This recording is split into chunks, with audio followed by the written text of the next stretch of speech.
কেন সরকার আমাদের সাথে সংঘাতে আসবেন বলেন আমাদেরকে? আপনারা তো আমাদের ভাই, আপনাদেরকে তো আমরা ভাই মনে করি। আল্লামা মামুনুল হক তিনি তো আপনাকে উৎখাতের সংগ্রামে ডাক দেয় নাই, তিনি আপনার বাবার কবরে আযাব নিষ্কৃত করার জন্য ডাক দিয়েছেন।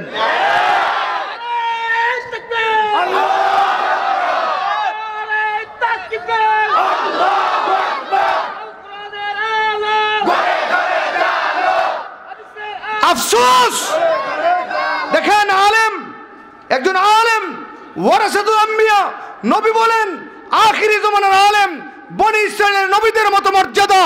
আজকে তোমাদের এই দুষ্ট রাজনীতির শিকার হয়ে আলেমদের ছবির মধ্যে একদল দুষ্ট বাচ্চাদেরকে প্রস্রাব করাচ্ছে, আগুন দিয়ে আলেমের প্রতিমাকে দাহ করা হচ্ছে। এটা খোদার গজবের আলামত। আল্লাহর গজবের জন্য প্রস্তুত থাকো, আল্লাহর গজবের জন্য প্রস্তুত থাকো।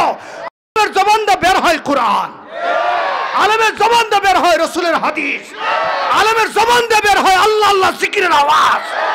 ওখানে তুমি প্রস্রাব করাই না দুনিয়ার সামান্য ক্ষমতার এই আস্বাদন পায়া যেদিন আসল ক্ষমতার মালিক ডাক দিবে সেদিন আবু জেহেলের মতো অবস্থা হবে। অপরূপ মিডিয়া, ইসলামের আলোয় আলোকিত হোক আপনার জীবন। মাহফিলে আমরা আসলাম খুশি না বেজার, কম না বেশি? সবাই আমার সাথে সমস্যার জবান খুলে বলেন রব্বানা লাকাল হামদ হামদান কাসীরা তাইয়িবান মুবারাকান ফি। আলহামদুলিল্লাহ, বিকাল বেলা থেকে আপনারা যোগ্য যোগ্য উলামায়ে কেরামের জবান থেকে কোরআন হাদিসের বিভিন্ন বিষয়াদির উপরে তাকরীর শুনেছেন। আমার পরেও অনেক জাইয়িদ আলেমের কথা আপনারা শ্রবণ করবেন। আমি আপনাদের সামনে দোয়া নেওয়ার মানসে সামান্য কিছু আলোকপাত করার লক্ষ্যে কালামে হাকিমের বরকতপূর্ণ দুইটি আয়াতে কারিমা, রাসূল খুদা সাল্লাল্লাহু আলাইহি ওয়াসাল্লামের একটি হাদিসের অংশ বিশেষ তেলাওয়াত করেছি। বর্তমান প্রেক্ষাপট, এই সময়ে আমাদের কি করণীয়, মুসলিম তাহজিব তামাদ্দুনের মূল দাবিটা কি, এর উপরেই সংক্ষিপ্ত কিছু আলোচনা হবে ইনশাআল্লাহ। বলেন ইনশাআল্লাহ। আমার মেজাজটা তো আপনারা জানেন, আমি একা ওয়াজ করবার পারি না, কিছু ওয়াজ আপনাদেরও করা লাগবে। আর বর্তমান মুসলমানের যে সার্বিক পরিস্থিতি, এখন আর চুপ করে বসে থাকার সুযোগ নেই। আপনাদের কাছে আলোচনার পূর্বেই আমার সবিনয় আরজ, বিক্ষিপ্তভাবে যেভাবে বসা আছেন মেহেরবানি করে সুন্নত তরিকা একটু আগায় আগায় বসেন। আমার কথা মনে আপনারা বুঝতেছেন না? পেছনের ভাইরা সামনে চলে আসেন। আর মাহফিল কর্তৃপক্ষকে অনুরোধ করে বলবো, রাস্তার উপরে অযাচিত কিছু আওয়াজ আসতেছে প্যান্ডেলের ভিতরে, যা অবশ্যই একটি দ্বীনি মাহফিলের আদর্শের পরিপন্থী। আরো জোরে বলেন, দুই হাত ওঠান এইভাবে, ঘুমাই রয়েছেন আপনারা, বলেন সুবহানাল্লাহ, আলহামদুলিল্লাহ, ওয়ালা ইলাহা ইল্লাল্লাহু আল্লাহু আকবার। কত জোরে পারেন দেখবো, আল্লাহু আকবার বলেন। আপনারা বলেন,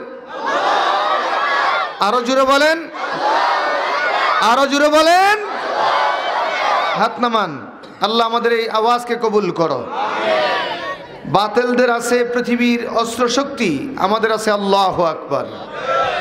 বলেন আমাদের শক্তির মূল উৎস কি? জোরে বলতে হবে, আরো জোরে বলেন। খোদার কসম, আমেরিকার আণবিক শক্তির চাইতে আওয়াজের দাম বেশি। কথা বলেন ঠিক কিনা? জোরে বলেন। ওয়ালা তাহিনু ওয়ালা তাহজানু ওয়া আনতুমুল আ'লাউনা ইন কুনতুম মুমিনিন। আমাদের কোনো টেনশন নাই, কোনো পরোয়া নাই। সাথে কে আছে? কথা কয় না, আরো জোরে কান। আল্লাহ পাক আমাদের সাথে আছে। মুহতারাম হাজিরিন, গোটা পৃথিবী আজ দুই ভাগে বিভক্ত। এক ভাগ ডানপন্থী, এক ভাগ হচ্ছে বামপন্থী। ডানপন্থীদের মধ্যে আবার বহুধা ভাগ আছে, বামপন্থীদের মধ্যে ভাগের কোনো অভাব। ডানপন্থী ভাগের মধ্যে বিভাজনটা বেশি থাকলেও ঐক্য হওয়ার চিন্তা চেতনাটা খুব কম। বামপন্থী যত ভাগ আছে সবগুলা কুফরি শক্তি একত্রবোধ হয়ে ইসলামের আলোকে নির্বাপিত করার জন্য পায়তারা চালায় দিনরাত অবিরত, কিন্তু তাদের চেষ্টা কোনোদিন ফলপ্রসূ হবে না। কেন? ইসলামী আলোর সুইচ কার হাতে? কথা কয় না। ইসলাম নামক লাইটের সুইচ কার হাতে? জোরে খান। বরংস তাদের চক্রান্তের ভিতরে ইসলামের আলোকে আল্লাহ দিন দিন বাড়াতেই থাকবে। এটা আল্লাহর ওয়াদা। কার ওয়াদা? বলেন এই ওয়াদা কার? পৃথিবীর কুফরি শক্তির মূল প্রাণকেন্দ্র হচ্ছে ইউরোপ আর আমেরিকা। ইতিহাস সাক্ষী, ইউরোপ আমেরিকার সাদা চামড়াওয়ালা মানুষগুলা দলে দলে ঝাঁকে ঝাঁকে কলমা পরে মুসলমান হয়ে যাচ্ছেন। ওখান থেকে ইসলামের চক্রান্ত হয়, আল্লাহকে ত্বকের ভিতরে আমি ইসলাম জ্বালায় দেব। সুতরাং আমাদের টেনশন করার কোনো, আমাদের যে মৌলিক কাজটা, এই মৌলিক কাজটা হচ্ছে ঈমান আর রিসালাতের উপর ঐক্যবদ্ধ থাকা। সকল প্রশ্নে আমরা আপোষ করব, সকল ক্ষেত্রে আমরা সালাহ করব, সকল ক্ষেত্রে আমরা সমঝোতা করব, কিন্তু তাওহীদ আর রিসালাতের উপর আঘাত আসলে আমরা সমঝোতা করতে পারি না। কেন?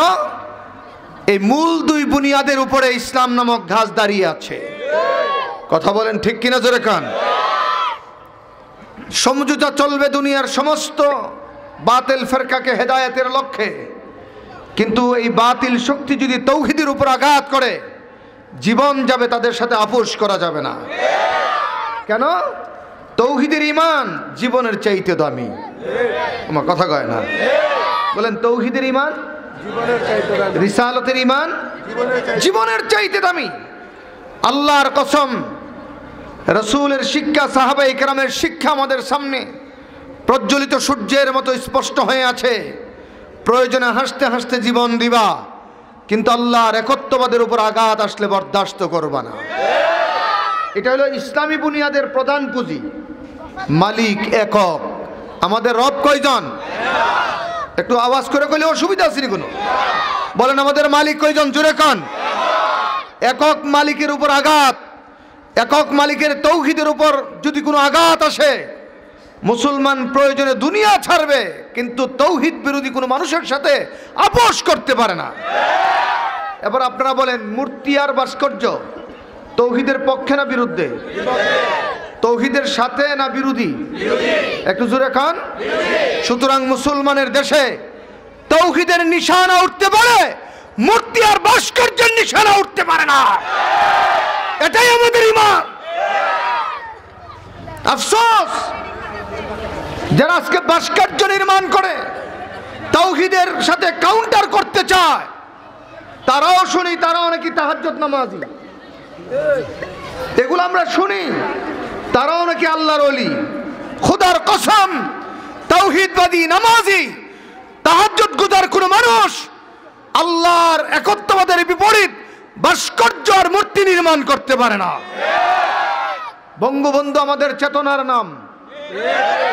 বঙ্গবন্ধু আমাদের বাংলাদেশের অপর নাম বঙ্গবন্ধু হতে পারে। কেন?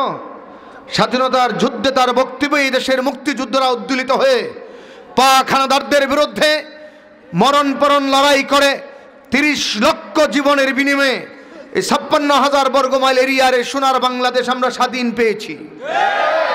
এজন্য হাজারো সেলুট বঙ্গবন্ধুর কদমে। মহব্বতের অতল গহ্বরে বঙ্গবন্ধুর নামটি আমাদের হৃদয়ে অঙ্কুরিত হয়ে আছে। কিন্তু এই বঙ্গবন্ধুকে যদি তাওহীদের কাউন্টার হিসাবে দাঁড় করায়, বঙ্গবন্ধুর বিরুদ্ধে আমাদের কোনো বক্তব্য হবে না। তাওহীদের বিরুদ্ধে যারা দাঁড়াবে তাদের সাথে আমাদের লড়াই চলবে। আমার কথাটা মনে রাগ হইছে না আপনার মনে হয়? কথা বলেন ঠিক কিনা? জোরে বলেন। আসুন দেখি নবীদের আখলাক আর বর্তমান বেঈমানদের আখলাক। আমাদেরকে বেঈমানরা কোথায় নিয়ে যেতে চায় আর নবীর আমাদেরকে কোথায় রেখে এসেছিলেন তার কিছু চিত্র আমি তুলে ধরি। নবীদের দূর শুরু হয়েছে আদম নবী থেকে। কোন নবী? জুড়ে খান। আমার লোক কথা কইতেন না মনে আপনারা, আপনাদের তাল বাল বেশি সুবিধা হইতেছি না। কি অসুবিধা আছে নাকি কথা শুনতে? কষ্ট টষ্ট হইতেছে নাকি? না বেজার বাজার বাপ? আওয়ামী লীগের ভাইরা, আমি আপনাদের বন্ধু, কোনো অসুবিধা নেই, আপনাদের লোকে আমি আছি। কিন্তু আপনাদেরকে যারা কুলুষিত করতে চায় তাদেরকে আপনারা চিহ্নিত করতে হবে।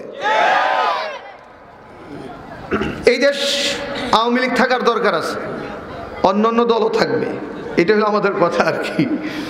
সবাই থাকবে, দেশটা সবার। দেশটা কার? বলেন, দেশটা কার? সবার। দেখেন, নবীদের দূর শুরু হয়েছে আদম নবী থেকে। শরীয়তের প্রথম পয়গম্বর হযরত নূহ আলাইহিস সালাতু ওয়াস সালাম। মূলত নূহ নবীর আমল থেকেই এই মূর্তি আর ভাস্কর্যের ট্র্যাডিশন শুরু হয়েছে। পৃথিবীতে সর্বপ্রথম মহামানসীদের নামে ভাস্কর্য নির্মাণ হয়েছে। এই ভাস্কর্য এক পর্যায়ে পত্তলিকদের পূজার উপকরণ হয়ে গেছে। কথা বলেন না? এখানে একটু ভালো করে বুঝেন, মূর্তি যেমন আকৃতিওয়ালা, ভাস্কর্য এমন আকৃতিওয়ালা।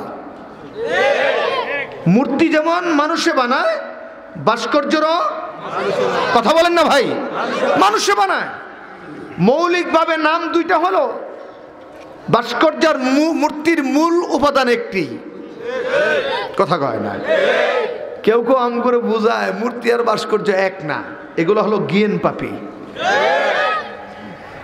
মুহতারাম হাজিরিন, কিছু বিশেষ বিশেষ মনীষী পয়গম্বর নূহ আলাইহিস সালাতু ওয়াস সালামের জমানায় ছিল, যারা পৃথিবী ফেমাস, ওয়ার্ল্ড ফেমাস ছিল।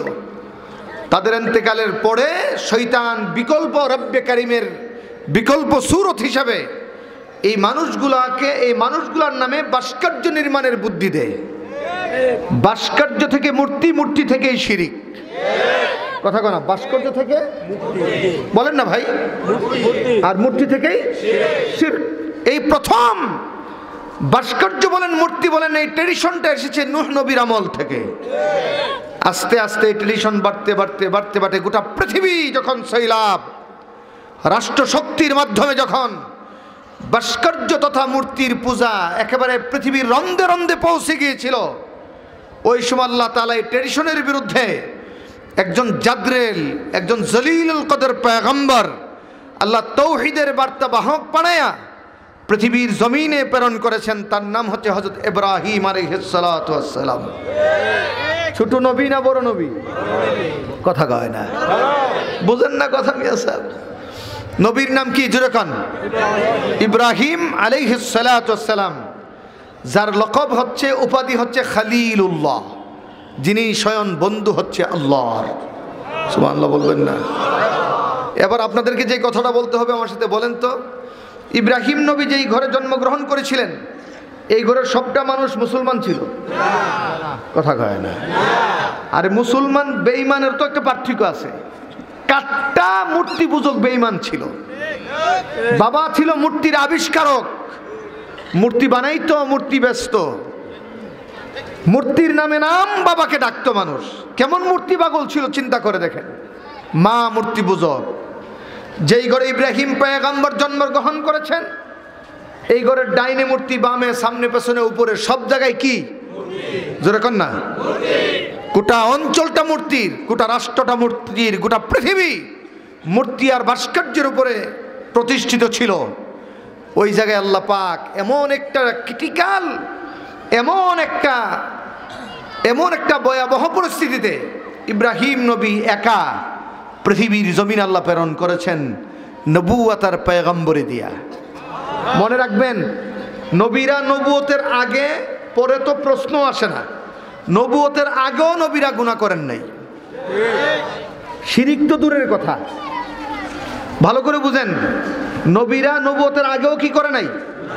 কথা কয় না ভাই? সমস্ত নবীরা মাসুম।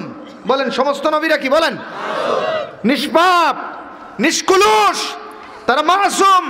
তাদের ইসমতের উপরে যাদের কিলোকাল থাকবে তারা মুসলমান হতে পারে না। কথা বলেন ঠিক কিনা? ইব্রাহিম নবী তো ছোট বাচ্চারা দেখবেন, আমি গত করলো গভীর রাতে বাসায় বসে নামাজে দাঁড়াইছি, আমার ছোট্ট মেয়েটা 1 বছর হয় নাই, এটা আমার সাথে সাথে নামাজ পড়তেছে। বাচ্চারা তো মা বাবার তালে তালাও কিছু কাজ করে। ইব্রাহিম নবীর বাবা আজর যখন মূর্তি পূজা করে, ইচ্ছা করে তো ছোট বাচ্চা বাবার অনুকরণে এরকম পূজা করতে পারতো, কিন্তু না, এতটুকুনও তিনি করেন নাই। কেন? তিনি হবেন নবী, আগামীতে এই মূর্তির বিরুদ্ধে তিনি এই পৃথিবীতে তাওহীদ প্রতিষ্ঠা করবেন। এই জন্য ছোট অবস্থা মা বাবার অনুকরণও তিনি কোনোদিন মূর্তির সামনে মস্তক অবনত করে নাই। আমরা তো মুসলমান, একদল মুসলমান নামদারি আছি, আমরা ভাস্কর্য মূর্তি বানানোর জন্য পাগল হয়ে গেছি। আরেকজন মুসলমান নামদারি আছি, বাবার কবরে মূর্তি বানায় সেজদা করার নামান্তরে আছি। বহুদা প্রবলেম আমাদেরকে গ্রাস করছে। এগুলো আপনাদের এই এলাকা আছে কিনা আমি জানি না, সারা বাংলাদেশে যাইতো বহু কবরে আল্লাহ আমাকে যাওয়ার তৌফিক দিছে, গিয়া দেখি কবর তো না জানে এটা হিন্দুদের মন্দির। এটা আমার এই আখাউড়া কেল্লা বাবার দরবারই আছে, কথা কয় না, বেশি দূর না, আমার আখাউড়া আমার জ্বালাতে আছে। আর নবীনগরের গণিসার কথা বললে তো উসই থাকে না, যে সারা জীবন ন্যাংটা আছি, ন্যাংটা উলঙ্গ। ও গোসল করলেও নাকি এটাতে গড়াগড়ি করে নারী পুরুষ এই কাদাযুক্ত পানিগুলা পান করতো, অনেকে নাকি তার প্রস্রাবও পান করছে। কত বিকৃত মন ছিল তাদের, কত কুরুচি ছিল তাদের জবানে। অথচ ইসলাম একটি পবিত্র ধর্ম। ইসলাম একটি কি ধর্ম? প্রস্রাব বন পাক, কথা কয় না। মুহতারাম হাজিরিন, ইব্রাহিম আলাইহিস সালামের ডাইনেও মূর্তি, বামেও মূর্তি, সামনেও পেছনে উপরেও কি মূর্তি। কিন্তু 1 সেকেন্ডের জন্য পয়গম্বর কোনোদিন মূর্তির সামনে মস্তক অবনত করে কেন? তিনি আগামীতে নবী হবেন। নবী যদি মূর্তির সামনে মস্তক অবনত করে তো আল্লাহর নিজামের উপর আঘাত আসবে। এজন্য আল্লাহ তাআলা জন্মলগ্ন থেকে মৃত্যু পর্যন্ত নবীদেরকে নিজের হাতে কন্ট্রোল করেছেন। আল্লাহু আকবার, জোরে বলবেন না? নিজের হাতে কন্ট্রোল করেছেন। এর একটি ছোট্ট উপমা আপনাদের সামনে আমি দেই, না অসুবিধা হইতেছে না আপনার কোনো? নবীর নাম ইউসুফ আলাইহিস সালাতু ওয়াস সালাম। কি নাম জোরে কন? আপনারা আবার বলেন, আমি শুনি। ইউসুফ নবীর প্রেমে পাগল মহিলা কি নাম? জুলাইখা। জুলাইখা কুমারী ছিল না, ফার্স্ট লেডিস ছিল। আমার কথা কয় না, কি লেডিস? ফার্স্ট লেডিস মানে প্রেসিডেন্টের স্ত্রী। তার কিসের অভাব? কিন্তু ইউসুফের সৌন্দর্য বেচারি মাতাল। যৌবন প্রাপ্ত যখন ইউসুফ হয়, একদিন জুলাইখা ডাক দেখো, Yusuf I love you. Yusuf আলাইহিস সালাম কয় আই ডিসলাইক ইউ। কেন? তুমি অপরের স্ত্রী, অপরের স্ত্রীর সঙ্গে পরকিয়া করা হারাম। নবীরা হারাম করতে, কথা কয় না, বলেন না, করতে পারে না। জুলাইখা মাইন্ডে পড়লেন, গোলাম আমি ফার্স্ট লেডিসের প্রেমকে প্রত্যাখ্যান করলো, দেখামো তার ভালোবাসা কেমনে বের করতে হয়। 7 তলা ইমারত নির্মাণ করলেন। কল্প কাহিনী নামিয়া 12 পারার সূরা ইউসুফ থেকে কথা বলছি। 7 তলার উপরের কামরাটা জুলাইখা প্রেমিক পুরুষ ইউসুফের জন্য মন মতো সাজাইলেন। ফার্স্ট লেডিসের টাকার কোনো অভাব, কথা বলেন না ভাই, আছে নাই? রাজার বউ বলে কথা। ইউসুফকে একদিন স্বামী বাসায় নাই, এই সুযোগে ডাকলেন, আসো। প্রশ্ন করতে পারে ইউসুফ যাই কেন? ইউসুফ না গোলাম? ইউসুফ কি আজাদ না তো অনাজাদ? তিনি আজাদ ছিলেন না, এজন্য হুকুম শুনতেই হতো। 1 তলা ক্রস করলেন, দরজার মধ্যে তালা। 2য় তলা ক্রস করলেন, দরজায় তালা। এইভাবে উঠতে উঠতে কত তলা? কথা কয় না রে? 7 তলা উপরে ইউসুফ আলাইহিস সালামের ভিতর রুমে ঢুকাইয়া জুলাইখা দরজায় সর্বশেষ তালাটা মারলেন। আল্লাহর পয়গম্বর ইউসুফ আলাইহিস সালাতু ওয়াস সালাম ওই রুমের ভিতরে প্রবেশ করে দেখেন, যেদিকে তাকায় গ্লাসের মধ্যে এমন ভাবে ফিটিং করা ইউসুফ জুলাইখা, জুলাইখা ইউসুফকে জপড়ায়া ধরে প্রেম নিবেদন করতেছে। এমন একটা দৃশ্যময় রুমের ভিতরে ইউসুফ, আল্লাহর পয়গম্বর ঢুকে ভিতরে মনে মনে ভাবতে লাগলেন, এখানে তো আসলাম, কিন্তু স্বাভাবিকভাবে বের হইতে পারি কিনা আল্লাহ ছাড়া কেউ জানে না। জুলাইখা রুমের ভিতরে প্রবেশ করে তালা নক করে। খাটের মধ্যে শুইয়া জুলাইখা ইউসুফ আলাইহিস সালাতু ওয়াস সালামের সামনে নিজের আকর্ষণীয় অঙ্গগুলাকে আকর্ষিত করে পয়গাম্বরকে যৌবনের দিকে ডাকে। ওয়ারাওয়াদাতুহুল্লাতী হুয়া ফি বাইতিহা আন নাফসিহি ওয়া গাল্লাকাতিল আবওয়াবা ওয়া ক্বালাত হাইতা লাক। ডাকদাম আলী ইউসুফ, আমি পৃথিবীর সবচাইতে আকর্ষণীয় একজন কামময় নারী। আসো আসো, দরজায় তালা নক করে দিয়েছি, বাহিরের কেউ দেখবে না, কেউ জানবে না, আমার মনের বাসনা তুমি পূর্ণ করো। এমন একটা চাঁদ যদি পৃথিবীর কোনো যুবক পায় নিজের চরিত্র ধরে রাখতে পারবে না। কিন্তু ইউসুফ আলাইহিস সালাতু ওয়াস সালাম তিনি পয়গম্বর, তিনি নবী, তিনি যদি জিনার মতো গুনাহ করেন নবীদের ইতিহাস আবার নতুন করে লিখতে হবে। এই জন্য পয়গম্বর রুমের ভিতরে জুলাইখার দিকে তাকান নাই, চেহারাটা ঘুরাইলেন আকাশের দিকে, চেহারা ঘুরাইয়া ডাক দিলেন ক্বালা মাআযাল্লাহ। ডাক দিলেন কাকে? জোরে কোন? এই একসাথে জোরে বলো, কাকে ডাক দিয়েছে? বাঁচাও আল্লাহ। কেন? দুনিয়ায় যদি আল্লাহর পরে কেউ বাঁচাইতে পারতেন তারা হতো নবী। আরে ভাই কথা বলেন না কেন? আল্লাহর পরে যদি কেউ বাঁচাইতে পারতো তারা কে? কেন বলেন তো দেখি? অলি বড় না নবী বড়? কথা কয় না রে। আরে কি এর বড় মিয়া? কোনো ওজনই তো নাই। নবীদের সঙ্গে কোনো ওজনই আসবে না অলিরা। তাম পৃথিবীর সমস্ত অলিদেরকে এক পাল্লা উঠাইলে একজন নবীর পশমের সমান হবে না। নবী বিপদে পড়ে ডাক দিছে কারে? বলেন না ভাই। আর আমরা বিপদে পড়ে ডাক দেই খড়মপুরের কাল্লা বাবারে অথবা মাইজবান্ডারি বাবারে। প্রবলেমটা আমাদের এখানেই। নতুবা 16 কোটি মুসলমানের দেশে কোন বেঈমান মূর্তি বানানোর কল্পনাও করতে পারতো না। আমাদের ঈমান দুর্বল হয়ে গেছে। কি বলেন? কি রাগ করতেছেন নাকি?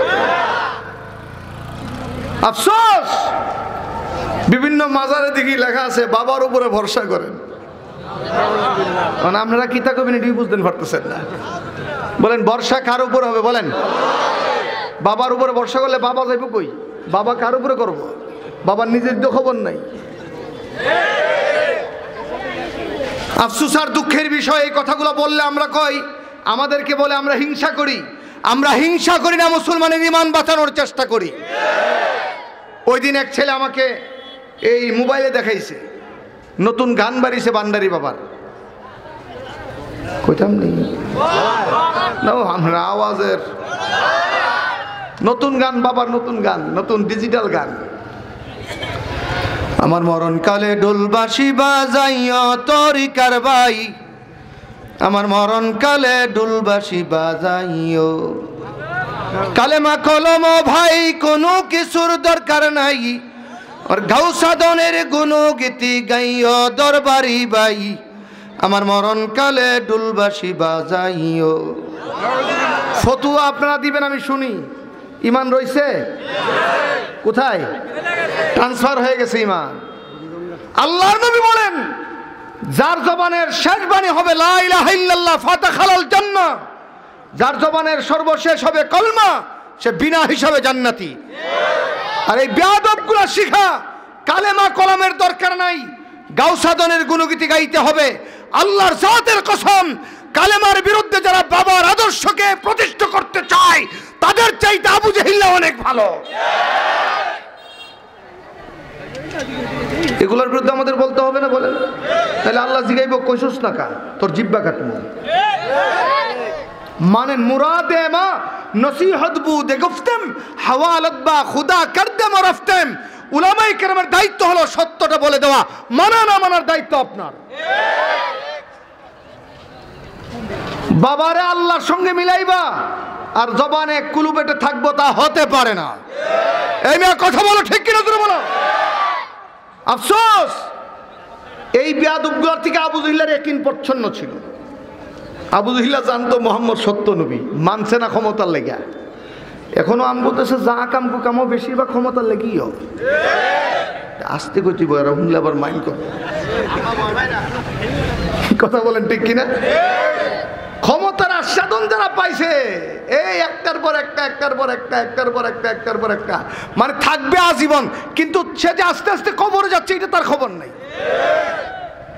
বলেন তো আসল ক্ষমতার মালিক কে? জোরে কন, এই মহব্বতে একসাথে কন, কে মালিক? আরো জোরে বলেন, কে মালিক? এই মালিক সামান্য একটু ক্ষমতা দিছে, এটার জন্য এত কিছু। আর জান্নাতে যেদিন আমরা ক্ষমতার মালিক হমু, এদিন তোরা হা করে তাকায় থাকবি আর আমরা মাতবরি করবো। মুহতারাম হাজিরিন, পয়গম্বর ইউসুফ আলাইহিস সালাতু ওয়াস সালাম আমাদের খাজা বাবার মতো, ভান্ডারী বাবার মতো, সমস্ত বাবার চাইতে বড়। তিনি ডাক দিলেন কাকে? আমরাও একসাথে ডাক দিই, বলেন আল্লাহ। জোরে জোরে ডাক দেন, ইয়া আল্লাহ। আরো জোরে ডাক দেন, ইয়া আল্লাহ।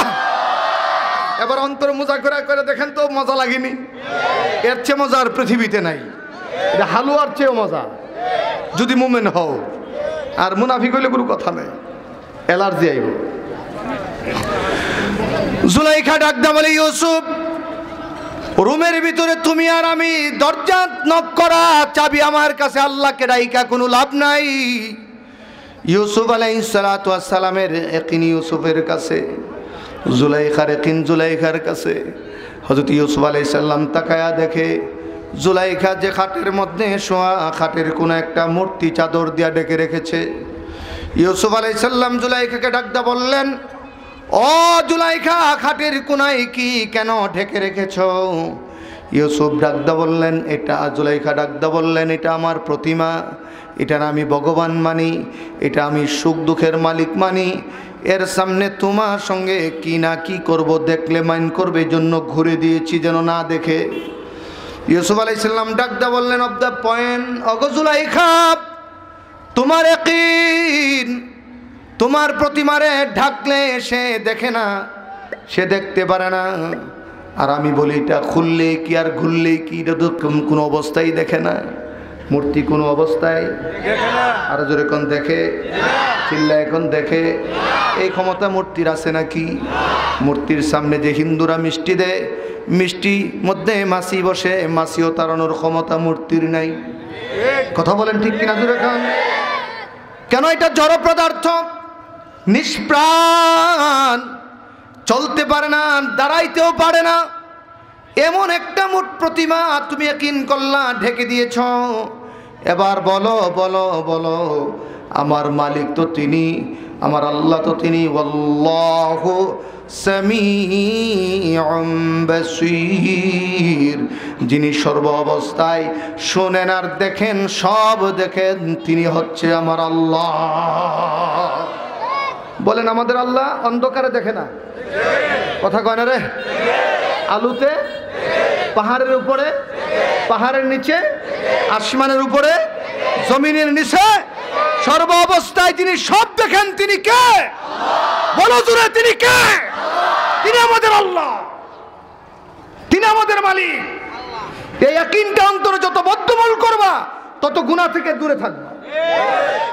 বলো, মাওলা সব দেখে। বলো বলো, মাওলা সব দেখে। ইন্নাল্লাহা সামিউম, এই সিফাত দুনিয়ার কারো নাই, তিনি আমাদের আল্লাহ। জুলাইখা মূর্তি পূজা করে, এর কাছে আল্লাহর কি দাম? কথা কয় না? যাদের সামনে মূর্তি আছে এদেরও তো আল্লাহ বিশ্বাসই করে না, করলে তো মূর্তিরে ভগবান মানত না। কষ্ট হচ্ছে বুঝি আপনাদের? বুঝতে অসুবিধা হচ্ছে? আফসোস, দুঃখের বিষয়, বেঈমানরা মূর্তি না থাকুক অসুবিধা নাই, আমাদের কোনো সমস্যা নাই। কিন্তু ইমানদাররা মূর্তির পক্ষে থাকবে, এক সেকেন্ডের জন্য মেনে নেওয়া যায় না। কেন সরকার আমাদের সাথে সংঘাতে আসবেন বলেন আমাদেরকে? আপনারা তো আমাদের ভাই, আপনাদেরকে তো আমরা ভাই মনে করি। আল্লামা মামুনুল হক, তিনি তো আপনাকে উৎখাতের সংগ্রামে ডাক দেয় নাই, তিনি আপনার বাবার কবরে আযাব নিষ্কৃত করার জন্য ডাক দিয়েছেন।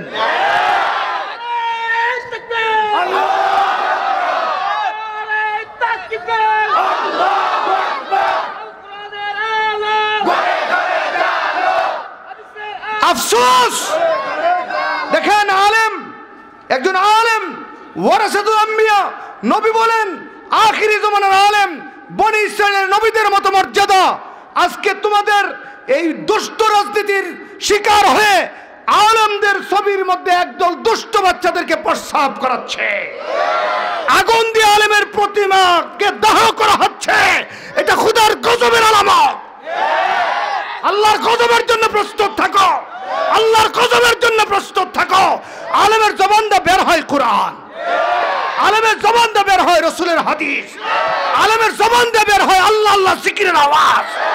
ওখানে তুমি প্রস্রাব করাই না, দুনিয়ার সামান্য ক্ষমতার এই আস্বাদন পায়া যেদিন আসল ক্ষমতার মালিক ডাক দিবে সেদিন আবু জেহেলের মতো অবস্থা হবে।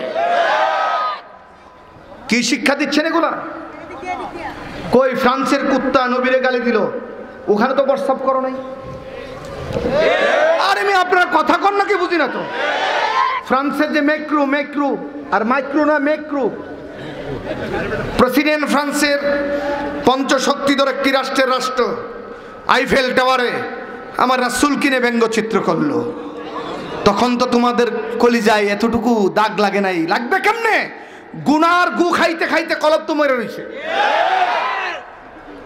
দাগ তো মুমিনের লাগবে, মুনাফিকের লাগবে না। ভাই কথা বলো না কেন? আফসোস, মাহফিলের জন্য পারমিশন আনতে যাওয়া হয়, এটি আমাদের জন্য দুঃখ। এই জমিন কার বলেন তো? আল্লাহ। সরকার তো এটা না বলবে মাহফিলের জন্য উন্মুক্ত করে দিলাম। সরকারের বক্তব্য এটা না হওয়া দরকার যে মাহফিলের জন্য উন্মুক্ত করে দিলাম। কেন? যত কোরআনের তেলাওয়াত হবে তত জমিনে বরকত হবে। আজকে ক্যান্টনমেন্ট প্রধান গেটের সাথে মসজিদে নামাজ পড়লাম, আমি প্রথম দুইকা দিই যে নামাজ না মনে হয় সেনাবাহিনীর কুচকাও দিতেছে, একজন আরেকজনের কাছে 3 হাত দূরে দূরে। বের হয়ে দেখলাম মার্কেটে একজন একজন ধাক্কায় ধাক্কায় চলতেছে। ওখানে মাস্ক নাই, ওখানে সামাজিক দূরত্ব নাই। মসজিদে আইন মারাইতে যাও না, দেখেন নাই মনে হয় আপনারা? রাগ হইতেছেন মনে হয় আপনারা? আল্লাহ এগুলার হেদায়েত দান করো। দেখেন মানুষের মধ্যে সেনাবাহিনীরা যেমন ক্লিন, তারা যেমন স্বাভাবিক মানুষের চাইতে ব্যতিক্রম, ঠিক স্বাভাবিক মানুষের চাইতে নামাজিরাও ব্যতিক্রম। স্বাভাবিক মানুষরা থাকে অপবিত্র, নামাজিরা থাকে পবিত্র। আর ভাই কথা বলেন না? স্বাভাবিক মানুষের অন্তরে থাকে গুনার খেয়াল, আর নামাজিদের অন্তরে থাকে মাওলার খেয়াল। ওখানে করোনা তালাশ করো কেন? করোনা তালাশ তো ওই জায়গায় না করবা যেখানে নাপাক আর গুনাহ। কথা বলেন ঠিক কিনা? করোনা তো সেখানে তালাশ করবা যেখানে গুনাহ আর গুনাহ। এই করোনা তো আল্লাহ দিছে এই গুনার কারণে। যেখানে ইবাদত ওখানে যা করোনা তালাশ করতে। ইউসুফ আলাইহিস সালাতু ওয়াস সালাম নিজের মাওলার পরিচয়টা জুলাইখার সামনে তুলে ধরলেন। জুলাইখার সর্বনাশ। ইউসুফর তো প্রেমের ডাইলগ কইয়া না আটকাই দিব। আমাদের দেশের ছেলেমেয়েরা রাতের 12টার পর যখন এক মেয়ের সাথে মোবাইলে কানেক্টিং লাগা, চিনোক আর না চিনোক মিস কলে প্রেম শুরু হয়ে গেছে। মনে করেন মেয়ের চেহারাটা ফাইলার তলার মতো, কিন্তু নিজের বসে আনলে ডার্লিং তোমার সৌন্দর্য চাঁদও হার মানে। এগুলো ফুলাফান কয় না? আপনাদের এলাকার ফুলাফান ভালো, অন্য এলাকার ফুলাফানের কথা কইতেছেন। এই দেখুন এবার জুলাইখা ইউসুফের প্রশংসা শুরু করছে। ইউসুফ তোমার চুলগুলা কুকরানো মনোরম সুন্দর। এত সুন্দর চুল নেই, আসলে তো নাই। ইউসুফ আলাইহিস সালাম ডাকদা বলে, জুলাইখা এই চুলের প্রশংসা করো না, কারণ মানুষের মৃত্যুর পরে দেহ থেকে সর্বপ্রথম চুলগুলা বিচ্ছিন্ন হয়ে যাবে। জুলাইখা ডাকদা বলে, ইউসুফ তোমার চোখগুলা টানা টানা হরিণা চোখের মতো, বড় আকর্ষণীয় কামনীয়। ইউসুফ আলাইহিস সালাম ডাকদা বলে, জুলাইখা মানুষের ইন্তেকালের পরে চোখগুলা পানি হয়ে গলে গলে পড়বে। ডাকদাকে ইউসুফ তোমার চেহারাটা কত না সুন্দর আকর্ষণীয়। ইউসুফ আলাইহিস সালাম ডাকদা বলে, গো জুলাইখা চেহারার প্রশংসা তুমি করো না, কারণ মানুষের মৃত্যুর পরে চেহারার গোস্ত কীট পতঙ্গের খোরাক হয়। জুলাইখা ডাকে প্রেমের দিকে। ইউসুফ আলাইহিস সালাম মৃত্যুকে স্মরণ করে আমাদের নবী ডাকদা বলেন, ও উম্মতেরা শোনো, তোমাকে মৃত্যুর স্মরণ গুনাহ থেকে বাঁচায়া দে। ইউসুফ আলাইহিস সালাম চিন্তা করে দেখলেন জুলাইখার সঙ্গে টপিস করে কোনো লাভ নাই। জুলাইখা নাসুরবান্দি ছাড়বে না। আমার এখান থেকে কয়েক কদম দূর জুলাইখার লাগানো দরজা, ওই দরজা পর্যন্ত আমি যাই, এতটুকুন শক্তি আমার আছে। আর বাকি শক্তি আমাকে যিনি দিবেন তিনি হচ্ছে আল্লাহ। আমাদের শক্তির সামর্থ্য প্রচেষ্টার পরে যিনি মুসলমানকে সাহায্য করে তিনি কে? একসাথে ধরে কোন তিনি কে? দিলেন দড়ি ইউসুফ দরজার দিকে। জুলাইখা মুস্কি মুস্কি হাসি আর ডাকতে বলে, ইউসুফ তোমাকে বড় চালাক মনে করতাম, দরজার মধ্যে 7টি তালা লাগানো, কেন দূর দিলে আবার রিটার্ন ব্যাক করতে হবে, কাম ব্যাক করতে হবে? ইউসুফের কোনো ভ্রুক্ষেপ নাই কেন? ইয়াকিন কার উপরে? একটু জোরে বলেন না, ইয়াকিন কার উপরে? আল্লাহর উপরে ইয়াকিন। আর যেই মানুষের ইয়াকিন আল্লাহর উপরে থাকে এই মানুষ দুনিয়ার কোনো শক্তিকে ভয় করতে পারে না, ঠিক কি না? ইউসুফ আলাইহিস সালাম দরজা পর্যন্ত গেলেন। যাওয়ার সঙ্গে সঙ্গে আকাশের মালিক আল্লাহ ডাকতে বলেন, ও জুলাইখার লাগানো তালা, আমার পয়গম্বরের শক্তি আছে দরজা পর্যন্ত আসা। আমার পয়গম্বর দরজায় সর্বশেষ কদম রাখার আগে আগে তালা খুলে রাস্তা ক্লিয়ার হয়ে যায়। বলেন নবী গুনার বিপদে পড়ে, যে বিপদটা আমরা পড়লে গুনাহ থেকে বাঁচাটা মুশকিল হতো, তাকে গুনাহ থেকে কে বাঁচাইছে? আর ভাই কথা বলেন না কেন? আল্লাহ নবীদেরকে দিয়ে গুনাহ করেন না, এটা হলো ক্লিয়ার কথা। কিছু টিভি মার্কা বক্তা আমগো দেশে নবীদেরকে প্রত্যক্ষভাবে গুনাহগার বানানোর চেষ্টা চালায়। এরা জ্ঞান পাপী, কথা বলেন ঠিক কিনা? তোমার নজরিয়াতে যেটা নবীদের গুনাহ মনে হচ্ছে, এটা আল্লাহর কুদরতি ভাবে নবীর দিয়ে আল্লাহ করায় উম্মতকে এর থেকে বাঁচানোর জন্য। ওখানে তুমি হাত দাও কেন? তোমার যতটুকু বহর এতটুকু কথা তুমি বলো। পটপট 2-4টা ইংরেজি 7-8টা উর্দু ফার্সি বললেই বড় আলেম হওয়া যায় না। আলেম হতে হলে কোরআনের প্রজ্ঞাবান আলেমদের কদমে নিজেকে আগে ন্যস্ত করতে হয়, কথা বলেন ঠিক কিনা? সাহাবাই কেরাম এলেম শিখছে নবীর কদমে বৈশা। আর ভাই কথা বলেন না কেন? সাহাবাই কেরাম এলেম শিখছে শুধু ফইরা ফইরা পড়েছেন, নবীকে মুতালাও করেছেন। এগুলো আপনারা অনেকে বুঝবেন না, কইবেন যে আমরা হিংসা করতে আইছি।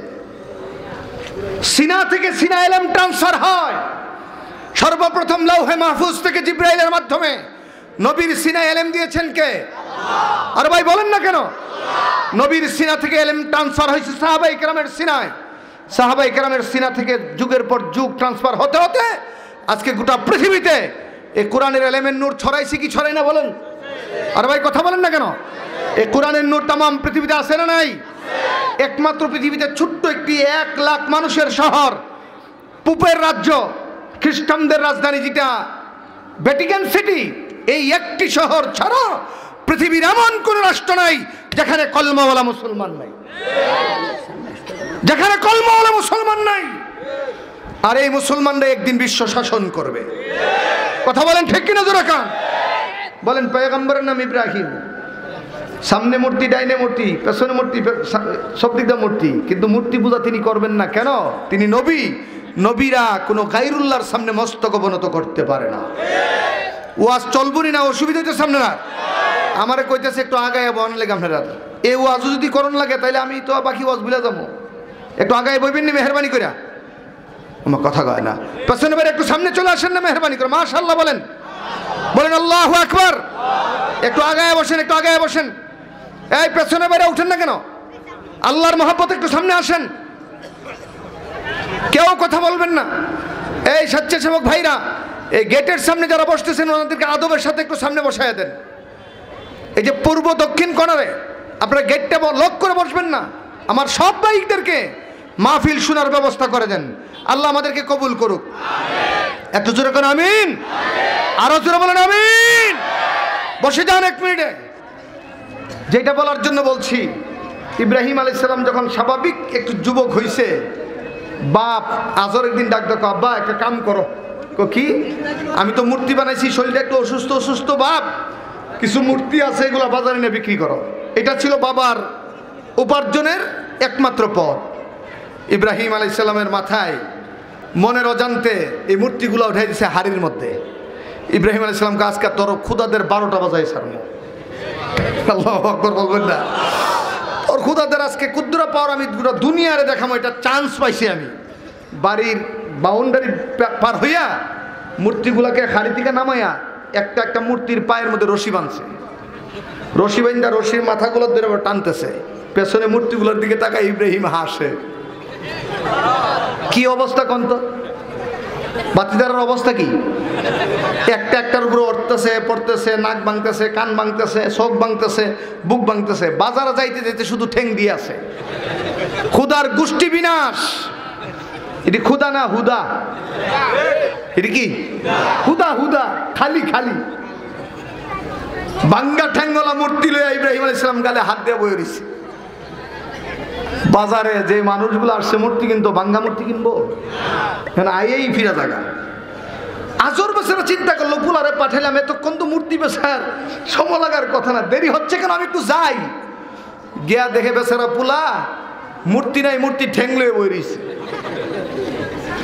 ডাকদা বলে, বৎস আমার মূর্তিগুলা কোথায়, এই অবস্থা কেন?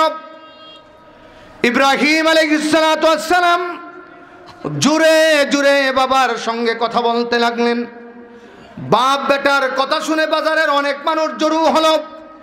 ইব্রাহিম আলাইহিস সালাম সবার সামনেই মূর্তিগুলার অস্তিত্ব তুলে ধরার জন্য বাবার সামনে তর্ক শুরু করলেন।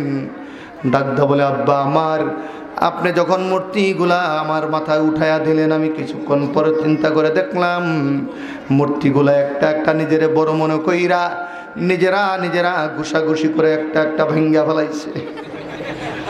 মূর্তি লেগা লেগা ভাঙছে। আমি কি করতাম কন? আজর ক ইব্রাহিম, আমারে মূর্তির কথা বুঝাস তুই? এটা বুঝে একটা কথা কইলি। আমি মূর্তি আজকে 60 বছর যাবত বানাই, আমার সিনাস এই মূর্তি কোনো লড়তারে। আল্লাহু আকবার কয়। মূর্তি কোনো কথা বলতে পারে, মূর্তি কোনো হাত চালাইতে পারে, বাটা কি বুঝাস আমারে? ইব্রাহিম আলাইহিস সালাম ডাকদা বলে, আব্বা এই কথার জন্য আমি বলেছি, ও বাজারের মানুষ শোনো, ও বাবা শোনো শোনো, তোমার কথাই সত্যি, মূর্তি লড়তেও পারে না, মূর্তি হাতও চালাইতে পারে না। যেই মূর্তি লড়তে পারে না, হাতও চালাইতে পারে না, এই মূর্তির কোনো ক্ষমতা নাই। ক্ষমতার মালিক তো তিনি, যিনি আসমান জমিন পয়দা করেছেন, তিনি হচ্ছে আমার আল্লাহ। আল্লাহু আকবার। গোটা বাজারের মানুষগুলাকে ইব্রাহিম আলাইহিস সালাম কৌশলে মূর্তির বদপ্রভাব আর মাওলার একত্ববাদের দাওয়াত দিয়ে দিয়েছেন। এর নাম নবী, এর নাম নবী। বাবা তুমি তো বলছো মূর্তি চলতে পারে না, লড়তে পারে না, তো এটা আবার খুদা হয় কেমনে?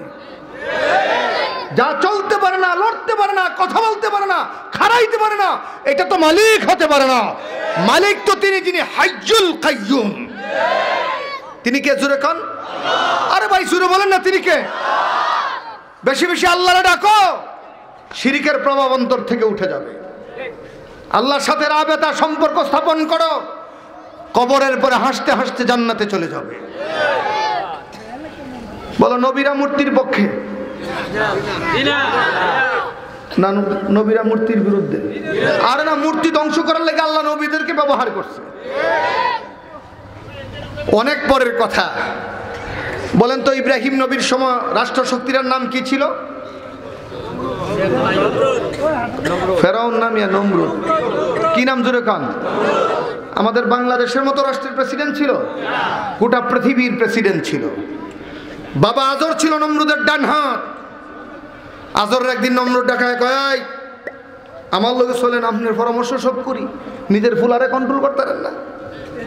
নিজের পোলা কেন আমার বিরুদ্ধে দাঁড়াইছে? আদর করা হেন এক ফুট সাইজ করা। ইব্রাহিম পয়গম্বরকে মূর্তির পক্ষে আনার জন্য ক্ষিপ্ত হয়ে বাবা দাঁড়াইছেন। বাবার সব কথা শুনে ইব্রাহিম জবাব দিল, ইদ ক্বালা ইব্রাহিমু লিআবিহি আযার আতাত্তাখিযু আসনামান আলিহা ইন্নী আরাকা ওয়া কওমাকা ফি দালালিম মুবিন। ও বাবা আযর, তুমি আসনাম রে, মূর্তি রে, ভাস্কর্য রে ইলাহুন বানাইছো, প্রতিমা বানাইছো, ভগবান বানাইছো, মালিক বানাইছো, তুমি এবং তোমার কওম যারা মূর্তি মানো তোমরা গুমরা, তোমরা পথভ্রষ্ট। বাবার মুখের উপরে ইব্রাহিম পয়গম্বর সোজা কথা বলে দিয়েছেন, বাবার সাথে সম্পর্ক আমার আছে থাকবে, কিন্তু ইমানের বেলা আমি বাবা মানতে পারি না। ইসলাম বলে ইমানের উপর আঘাত আসলে বাবার সাথে সম্পর্ক রাখা যাবে না। সেখানে রাষ্ট্রশক্তির ভাস্কর্য তো অনেক দূরের কথা, আমরা মরব তবু ভাস্কর্য মেনে নেব না। একজন মামুনুল হকের কণ্ঠ বন্ধ করো, কোটি কোটি মামুনুল হক বের হয়ে যাবে। এই মিয়া কথা বলো, ঠিক কিনা তোমরা বলো।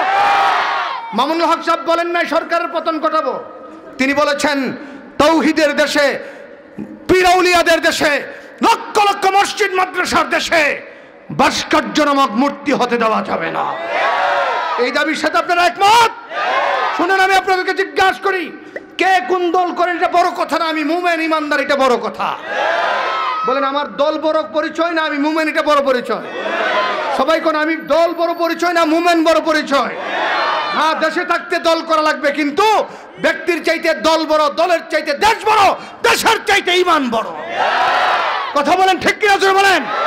আমি আপনাদেরকে জিজ্ঞাসা করি, যদি তাওহীদের মোকাবেলায় মূর্তিকে আমাদের ইমানের সামনে খাড়া করানো হয়, এই মূর্তির ট্রেডিশনকে রোধ করতে, প্রতিহত করতে যদি রক্ত দেওয়ার ডাক আসে, কারা কারা দিতে প্রস্তুত? হাত উঠে আল্লাহকে দেখা।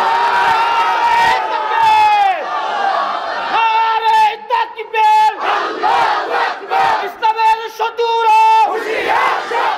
হুঁশিয়ার শব্দ,